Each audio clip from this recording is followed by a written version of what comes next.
আসসালামু আলাইকুম বন্ধুরা, এইটা দেখছো আমাদের এই গ্রামের এই মাঠ, কিন্তু এই মাঠে আগে অনেক ধান ছিল, সেসব ধান কেটে বেঁধে মানুষ নিয়ে চলে গিয়েছে। আর এখন কিন্তু এই মাঠে গরু ছাগল বা এইসব শুকর খেয়ে বেড়াচ্ছে নাকি দাদা? হ্যাঁ, এই দাদা এই কাজ আপনারা কতদিন ধরে করেন? 15-20 বছর নাকি? এই 15-20 বছর। তা আপনার কত করে দেয় দিন? মাসে দেয় 15,000। মাসে 15,000। আর খাওয়া দাওয়া মালিকই? আলহামদুলিল্লাহ, মোটামুটি তো তাহলে ভালোই, দিন 500 টাকা, আবার আছে 3 বার খাওয়া। সপ্তাহে প্রতি সপ্তাহে একটা, তাহলে তো মালিকের মারছেন না, আপনারা জিতে যাচ্ছেন। আল্লাহ বলেন, এই পালে মোট কয়শো আছে? 500-600 বলেন। এই হচ্ছে গোশের কেজি কত? গোশের কেজি হ্যাঁ 700।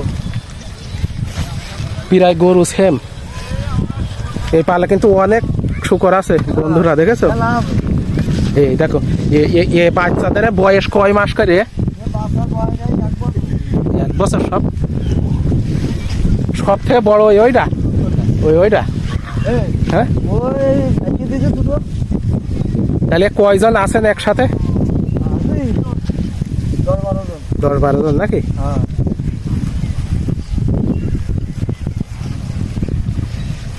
এই ভাইদের বাসা কিন্তু আমাদের গ্রামে না, প্রিয় বন্ধুরা, মানে আমাদের ওই সারসা রামপুর, তাই না?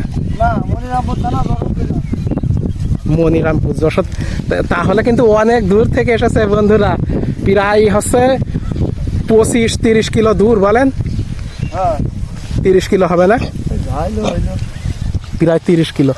কেন এই এখন তো ধান কেটে নেওয়া হয়ে গিয়েছে, এই কারণে মাঠ পুড়ে রয়েছে, ফাঁকা জায়গা, এই কারণে এখন সব এরকম গরু ছাগল এসব খেয়ে বেড়ায়। তো অনেক আছে ওই পাশে। আর এর নিচে হচ্ছে যে ওই ভাদলারাটি, আবার ওই যে শাপলা ফুল হয় না, আলির ওই গুঁড়া আছে, চোর গুঁড়া, এইসব খায়। হ্যাঁ, অনেকগুলো।